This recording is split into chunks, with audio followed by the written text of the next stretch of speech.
My name's Theaster Gates. I'm here at White Cube for an exhibition, 1965, Malcolm in Winter, a translation exercise.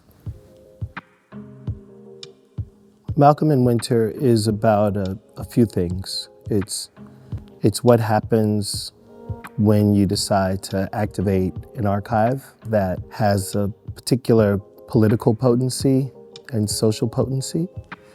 It's me grappling with the ideologies of a kind of Black revolutionary relative to my artistic practice.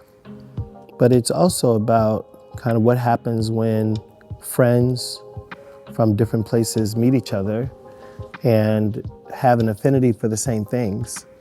Malcolm in Winter is a reflection on Malcolm X, and it's a kind of homage to his life and an acknowledgement of his assassination.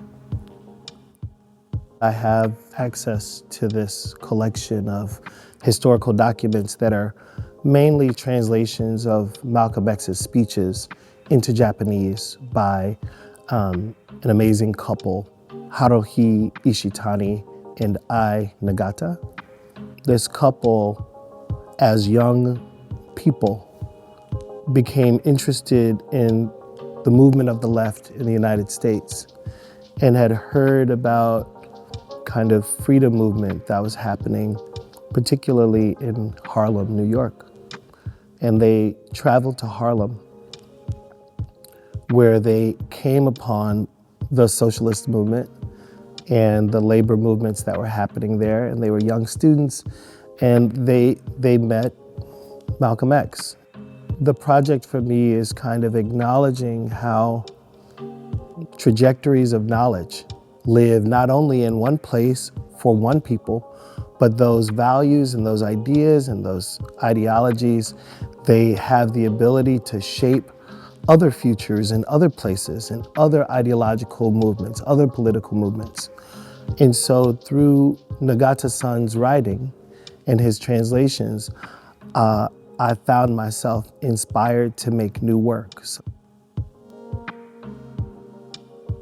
Malcolm in Winter, the title has to do with winter as the kind of last season of Malcolm's life.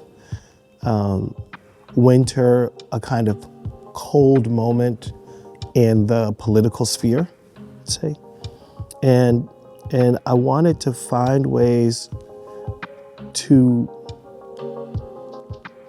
recommit myself to some of the radical thinking of Malcolm X, to remind myself of those things and to remind others that there were people who were willing to risk their life for the prolonged humanity of others and for the possibility of unity and solidarity between people. A few things felt inspired as I was thinking about how to present the archive.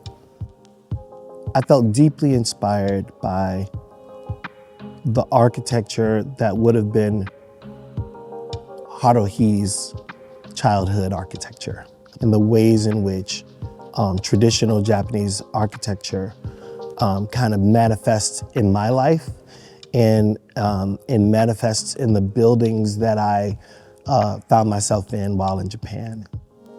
One big decision was to use this African hardwood as a kind of framing device for the Japanese temple, let's say. And then throughout the exhibition, there's a series of structures. I generically call them huts. And the huts are an acknowledgement of the location politics of Malcolm's life, where he lived, where he worked, what he wore, how he communed with others, how he was public, when he was private.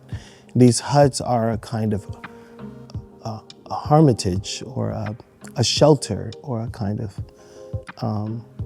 a small space of retreat for a political thinker.